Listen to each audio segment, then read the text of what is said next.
여러분, 본문은 예레미야가 감옥에 갇혀서 두 번째로 하나님께 받은 계시입니다. 그래서 이걸 당시의 유다 백성들에게 선포하는 건데요, 33장의 내용은 회복에 대한 메시지로서 전반부는 회복에 대한 거, 그리고 후반부에 다음 주에 들을 설교에는 하나님의 약속, 하나님은 한 번 약속한 건 반드시 지킨다, 이걸 강조하고 있어요. 그래서 회복에 대한 소망의 메시지를 주고 이것은 뻥이 아니다, 분명한 약속이다, 그리고 지켜준다, 이 말씀을 하고 있는 게 33장의 말씀이에요. 그렇다면 지금부터 예레미야 선지자, 이사야 선지자 통해서 계속 경고를 했어요. 그래서 결국 유다 백성들의 범죄로 인하여 하나님은 그들을 심판하고 징계하는데 바벨론 포로 70년 살이할 것이다, 이게 주된 내용이었어요. 아니, 그러면 포로로 안 잡혀간다는 말이에요? 다시 회복한다는 거예요? 이렇게 이해할 수 있거든요. 그런데 그렇지 않다는 겁니다. 하나님께서 경고하신 바벨론 70년 포로 생활은 그대로 유효하다는 거예요. 다만 왜 지금 하나님께서 이런 말씀을 주시느냐, 그 당시에 사람들이 불안하고 두려웠어요. 계속해서 하나님의 경고의 메시지를 들으면서 야, 큰일 났구나, 우리 어떻게 되는 거야, 우리 삶이 어떻게 돼, 이러면서 두려운 마음이 가득 찼을 때, 그때 하나님께서 이 회복의 메시지를 주면서 여기에 대한 이유는 뭐냐면, 너희가 비록 바벨론에 가서 포로 생활을 할지라도 포기하지 말아라, 낙담하지 말아라, 반드시 너에게 회복의 날이 올 거니까 그 날을 소망하면서 주어진 현장에서 주어진 일에 최선을 다해라, 이런 의미를 담고 있는 거예요. 그러니까 이 말씀을 우리가 영적으로 이해한다면 뭐냐면, 우리는 하늘나라를 소망하고 사는 사람들이에요. 이게 진짜 구원받은 사람인데, 우리가 이 땅에 영원히 사는 거 아니잖아요. 언젠가는 죽을 거고, 죽음 후에 오는 영원한 세계가 있는데 그게 천당과 지옥이라는 곳이죠. 그래서 우리는 지옥의 그 무시무시한 영벌에 가지 않기 위하여 그리스도를 구주로 영접했고 천국이라고 하는 영원한 나라를 소망하면서 사는 사람들이 그리스도인들이에요. 그런데 하나님은 너희가 이 땅에서 환난과 시련과 질병과 가난, 이런 아픔이 있지만 실망하지 말아라, 영원한 천국이라고 하는 소망을 가져라. 단 이 땅에 살면서 일을 소홀히 하거나 건성으로 하지 말고 너희에게 주어진 현장에서 현실에 최선을 다하라, 이런 의미의 말씀을 주고 있다고 우리는 믿어야 되는데요. 자, 그렇습니다. 하나님께서는 환난 가운데 처한 자들을 저버리시지 않고 찾아오셔서 위로하시고 소망을 보여주시는 자비의 하나님이라는 사실을 믿으시기 바랍니다. 그러면서 2절에 보면 여호와라고 하는 단어가 3번씩이나 반복적으로 나와요. 그런데 성경에 보면 나 여호와는, 여호와 하나님은, 이런 말씀들이 많이 나오거든요. 그렇다면 이 여호와라고 하는 단어의 뜻이 무엇이냐, 이건 언약을 맺으시고 반드시 그 약속을 성취하시는 신실하신 하나님의 성품을 나타낼 때 사용되는 언어가 여호와라고 하는 단어입니다. 그래서 이 여호와 하나님에 대해서 출애굽기 3장 14절로 15절에서 이렇게 설명하고 있어요. 하나님이 모세에게 이르시되 나는 스스로 있는 자이니라. 또 이르시되 너는 이스라엘 자손에게 이같이 이르기를 스스로 있는 자가 나를 너희에게 보내셨다. 이 말씀은 여호와 하나님은 지음받은 분이 아니라는 거예요. 창조주라는 겁니다. 스스로, 나는 스스로 있는 자다, 이렇게 강조하고 있어요. 그리고 15절에서 하나님이 또 모세에게 이르시되 너는 이스라엘 자손에게 이같이 이르기를 너희 조상의 하나님 여호와 곧 아브라함의 하나님 이삭의 하나님 야곱의 하나님께서 나를 너희에게 보내셨다 하라. 이는 나의 영원한 이름이요 대대로 기억할 나의 칭호니라. 아멘. 여러분, 여호와라는 이름은 영원한 이름이다. 그리고 나의 칭원이라. 그런데 하나님은 역사성 또 전통성을 강조하시는데 나는 아브라함의 하나님, 이삭의 하나님, 야곱의 하나님, 너희 조상의 하나님. 그래서 이분이 붕 떠있는 갑작스러운 하나님이 아니라 영원 전부터 이스라엘 역사와 함께하고 인류의 역사와 함께 하시는 창조주 하나님이라는 걸 강조하고 있어요. 성도 여러분, 우리가 믿는 여호와 하나님은 강하신 능력의 하나님인 줄 믿으시기 바랍니다. 그런데 그분이 하는 일은 누구도 못 막는다는 거예요. 하나님께서 한번 뜻을 정하시고 계획하신 건 어떤 누구도, 어떤 권력도, 어떤 힘으로도 막을 수가 없는데, 이사야 43장 13절에서 과연 태초로부터 나는 그이니 내 손에서 건질 자가 없도다. 내가 행하리니 누가 막으리요. 아멘. 하나님이 행하시는데 막을 자가 없다는 거예요. 인간의 노력과 힘으로 하나님의 계획과 하나님의 섭리를 바꿀 수 없다는 거예요. 이건 유일하신 하나님의 절대 주권입니다. 그래서 성경은 하나님께서 큰 일을 행하실 때는 반드시 하나님의 종들에게 예고하신다, 알린다, 이렇게 말씀했어요.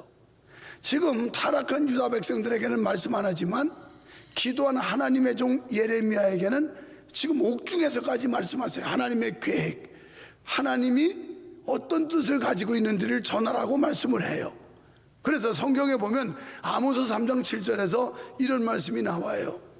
주 여호와께서는 자기의 비밀을 그 종 선지자들에게 보이지 아니하시고는 결코 행하심이 없으리니. 아멘. 우리가 무지해서 알지를 못하는 거지, 하나님은 이미 수많은 선지자들 통해서 계속 예고전을 펼쳐오셨어요.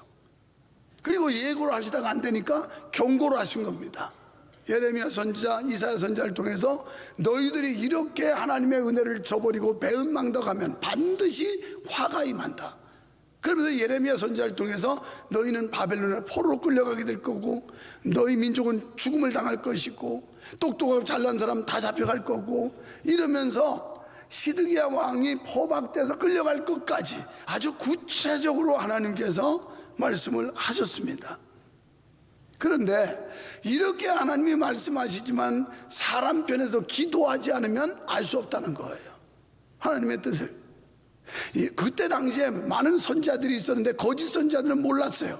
근데 기도하는 예레미야 선지자만이 알았는데, 에스겔 36장 37절에서 주 여호와께서 이같이 말씀하셨느니라. 그래도 이스라엘 족속이 이같이 자기들에게 이루어 주기를 내게 구하여야 할지라. 내가 그들의 수요를 양떼같이 많아지게 하되. 아멘. 하나님께서 말씀하셨지만 그래도 구해야 된다, 기도해야 된다 라고 말씀하는데, 하나님은요 기도하는 자에게 하나님의 그 오묘한 뜻을 나타내 보여주시는 거예요.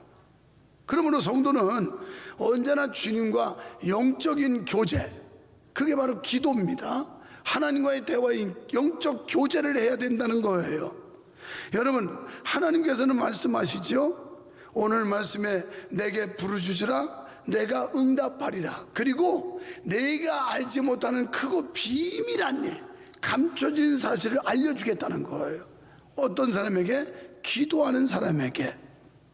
그래서 유다의 멸망과 유다의 본토 회복에 대한 하나님의 계획, 비록 예레미야가 계시는 받았지만 하나님의 계획이 구체적으로 어떻게 이루어질지를 몰랐어요. 이런 상황에서 하나님은 소상하게 기도를 통해서 알 수 있다고 말씀을 하시는데, 여러분, 우리가 약속을 받았지만 열심히 기도해야 될 이유가 여기 있다는 겁니다. 기도는 우리 소원을 하나님 앞에 아뢰는 목적도 있어요. 내가 바라는 거, 답답한 거, 문제 있는 거, 이 고통의 문제 하나님 앞에 아뢰서 하나님께 응답해 달라고 하나님께 구하는 목적도 있습니다. 또 하나는 우리가 어리석고 무지하기 때문에 하나님의 뜻이 뭔지를 몰라요. 그래서 하나님의 뜻을 알기 위해서 기도하는 거예요. 만약에 하나님의 뜻은 동해에 있는데 내가 서쪽에서 고집 부리면 절대 하나님이 용납하시지 않는다는 거예요. 그래서 어떻게 하면 하나님의 뜻에 부합한, 하나님의 뜻에 합한 삶을 살까, 이것을 알기 위해서 우리는 기도해야 된다는 겁니다. 그런데 고작해 우리의 기도는 어떤 문제가 생기고 복잡한 일이 생기고 몸에 암병이 생기고 이러면 기도할 때인 줄 알고 기도하지만 모든 게 평화롭고 안정되고 안심될 때는 기도하지 않아요. 왜? 기도가 필요 없다는 거예요. 그럴수록 우리는 지금 내가 하나님 앞에서 바로 살고 있는지, 온전한 믿음을 갖고 있는지, 이런 걸 확인하는 차원에서도 하나님 앞에 물어봐야 된다는 거예요. 기도해야 된다는 겁니다. 믿습니까? 여기서 우리가 놓치지 말아야 할 내용은 이스라엘의 본토 회복이 세월이 흐르면 저절로 이루어지는 게 아니고 그들이 뼈저리게 자기 자신의 각고의 고통을 갖고 하나님 앞에 회개와 처절한 반성과 뉘우침이 있을 때 그때 비로소 하나님께서 회복시켜준다는 전제가 달려 있어요. 우리들이 물과 성령으로 나지 아니하면 하나님 나라에 들어갈 수 없다라고 예수님이 말씀하신 겁니다. 또 10절로 11절에서 기쁜 이름이라는 단어가 나오는데 이것은 국토, 고토로 돌아와서 본토에서 국토를 회복할 걸 말했는데 이건 잃었던 모든 것을 회복하는 은혜를 말해요. 이런 은혜가 있기를 축원합니다. 그 다음에 찬송과 영광이라는 단어는 예배 회복. 예배 누구를 좋으려고 왔어요? 하나님을 기쁘시게 하라고 온 거죠. 하나님께 찬송이 되고 하나님께 영광이 되려고 지금 우리 나온 거예요. 뭐 목사 기쁘게 하려고 온 게 아니라고요. 김규환 장로님, 교회 왜 나오셨어요? 하나님의 백성이 구원받았으니까. 그러면 누굴 보고 나왔어요? 목사? 아니죠. 하나님 보고. 그러면 뭐 때문에? 목사 위해서? 그 누구 위해서? 누구 위해서? 자기 자신 위해서예요. 그죠? 나 자신을 위해서 교회 나왔고 나 자신을 위해 예배하는 거고 나 자신을 위해서 봉사하는 거고 나 자신을 위해서 예수 믿는 거예요. 믿습니까? 그런데 여러분은 그게 아니잖아요. 유세를 많이 떨어요. 내가 나가주는 거고 내가 목사님 도와주는 거고 하나님하고는 전혀 상관없는 이런 발상들을 갖고 있어요. 이거부터 달라져야 돼. 내가 지금 예배 행위라는 것은 하나님을 기쁘시게 하려고, 하나님께 영광을 돌리려고, 내가 지금 나와서 예배하는 건 하나님께 받은 은혜가 너무 크고 놀랍고 감사해서 이런 마음으로 여러분 자신을 위한 행위지, 이게 마치 무슨 뭐 목사에게 명성교회 부조하듯이 이런 발상을 가지고 나왔다면 이건 한참 먼 사람이에요. 한참 먼 사람. 그래서 믿음 생활은 다 날 위해서 하는 것이다. 뭐 찬양대 일찍부터 와서 애쓰지만 그거 다 여러분 자신 위해서 하는 거예요. 구원받은 은혜 감사하고 그리고 하늘에 상급 쌓기 위해 하는 일인데 그거 뭐 그걸 과시하고 뭐 자랑하고 우쭐거리고 이럴 이유가 없는 거예요. 진짜 구원받은 사람은 그저 감사하고 나 같은 죄인을 구원해 주신 하나님 감사합니다. 몸밖에 드릴 것 없어 이 몸 바칩니다. 이 정도가 나와야 진짜 구원받은 사람, 중생한 사람이라고 하는 거지. 아직도 인간성이 살아가지고 뻐기고 뭐 유세를 부리고 이건요 아직 구원의 완성 단계에 못 갔다고 할 수도 있어요. 그럼 큰일인데 이대로 죽으면 지옥 갈 텐데 어쩌면 좋나. 큰일 났네 이거. 큰일 났어. 그 다음에 즐거워하는 소리, 이건 기쁨의 회복인데 마음의 희락이 넘치기를 축원합니다. 마음의 희락. 그래서 구원받은 은혜가 크고 놀랍다고 생각하는 사람, 하나님의 영이 거기에 부어진 사람, 이런 사람들은 교회에 올 때도 막 싱글벙글 좋아서 어쩔 줄 몰라. 그 구원의 감격에 좋아가지고 막. 그런데 이 단계에 이르지 못한 사람들은 교회 오는 게 천근만근이야. 발걸음이 왜 이렇게 무겁고 얼굴은 왜 이렇게 벌레 씹은 표정이 있고 이러고 있다고. 그러니까 인상관리 잘하세요. 이미지 관리 잘하시고 여러분이 그러고 있으면 전 무슨 벌레 씹었나 이렇게 오해받으니까. 그래서 마음이 기쁘고 즐거운 사람은요 항상 싱글벙글이야. 그래서 이 희락이 있다는 거예요. 즐거워하는 소리. 또 신랑 신부의 소리는 일상생활의 회복으로 은혜롭고 건강한 하루하루를 살아간다는 거예요. 여러분, 인생을 승리하기 원하면 오늘 하루를 승리하십시오. 하루하루를 성공적인 삶을 살면 자연히 여러분의 인생은 성공적인 인생이 될 줄 믿습니다. 왜? 하루가 그렇게 중요한 거예요. 근데 하루를 실패하면 인생 실패하는 거예요. 또 감사제 드리는 소리, 절기의 회복인데 예배 회복을 의미하는 거예요. 우리가 소홀히 했던 거, 게을리 했던 거, 예배를 회복하라는 거예요. 이런 회복의 은혜가 있기를 축원합니다. 그러면 더 구체적으로 이사야 30장 18절, 그러나 여호와께서 기다리시나니 이는 너희에게 은혜를 베풀려 하심이요 일어나시리니 이는 너희를 긍휼히 여기려 하심이라. 대저 여호와는 정의의 하나님이심이라. 그를 기다리는 자마다 복이 있도다. 아멘. 여호와께서 우리를 기다리신대요.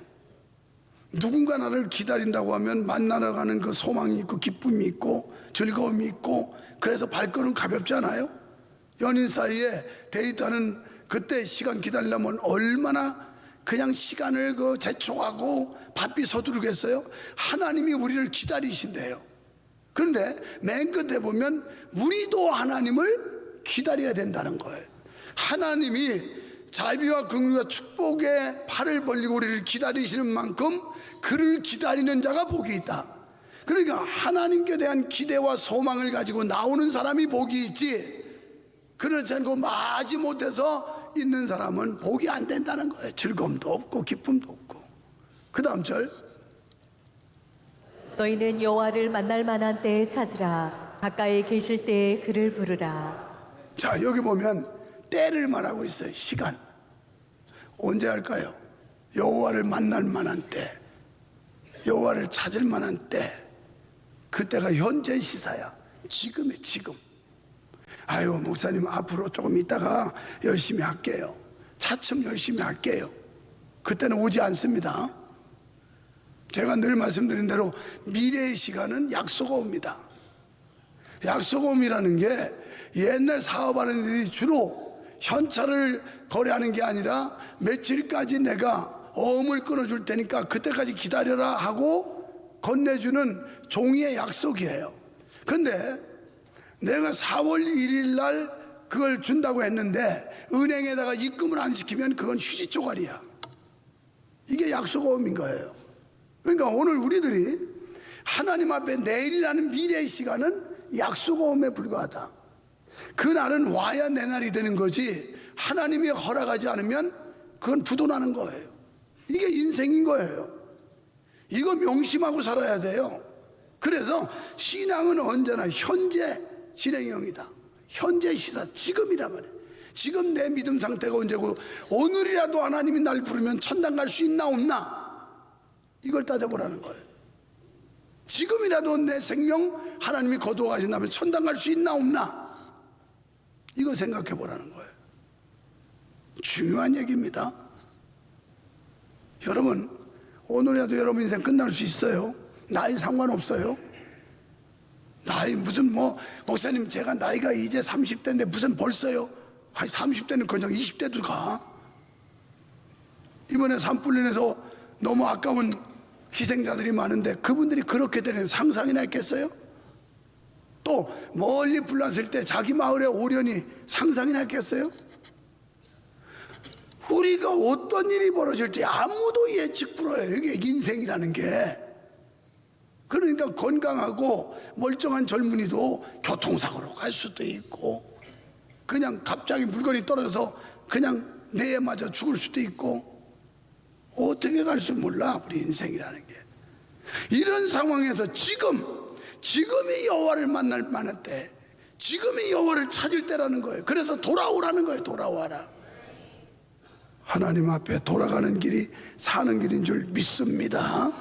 다음 절 7절에 악인은 그의 길을, 불의한 자는 그의 생각을 버리고 여호와께로 돌아오라. 그리하면 그가 긍휼히 여기시리라. 우리 하나님께로 돌아오라. 그가 너그럽게 아멘. 용서하시리라. 하나님은 지금도 돌아와라, 돌아와라, 돌아와 돌아와 마음이 고난이요.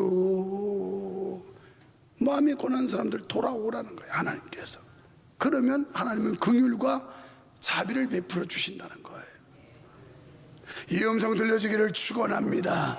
그 다음에 아모스 5장 6절에서 너희는 여호와를 찾으라. 그리하면 살리라. 그렇지 않으면 그가 불같이 요셉의 집에 임하여 멸하시리니 베델에서 그 불들을 끌 자가 없으리라. 아멘. 여호와를 찾으라. 그리하면 살리라. 여러분, 우리가 사는 길은 하나님을 찾는 길입니다. 우리가 승리하는 길은 하나님 앞에 순종하는 겁니다. 우리가 성공하는 건 하나님의 말씀에 따르는 겁니다. 그럴 때 산대요. 영도 살고 육도 살고 사업도 살고 직업도 살고 다 사는. 이 사는 건 뭐 사업이 흥하는 거 사는 거죠. 직장에서 영향력 있는 거 사는 거죠. 육체가 건강한 거 사는 거죠. 다 산다는 거예요. 산다. 어떨 때 하나님을 찾고 하나님께 돌아오면, 여러분, 미지근한 신앙으로 하나님을 멀리했던 여러분, 이제는 주님 앞에 열심을 내고 이때가 주님을 찾을 때고 이때가 하나님을 만날 때라고 하는 이 준엄한 하나님의 말씀을 듣고 하나님을, 지금도 우리를 기다리고 계시니 주님을 기대하는 마음으로 주님의 말씀과 성령으로 변화받아 하나님께 영광 돌리고 하나님의 은혜를 만끽하는 여러분이 되기를 축원합니다. 축원합니다.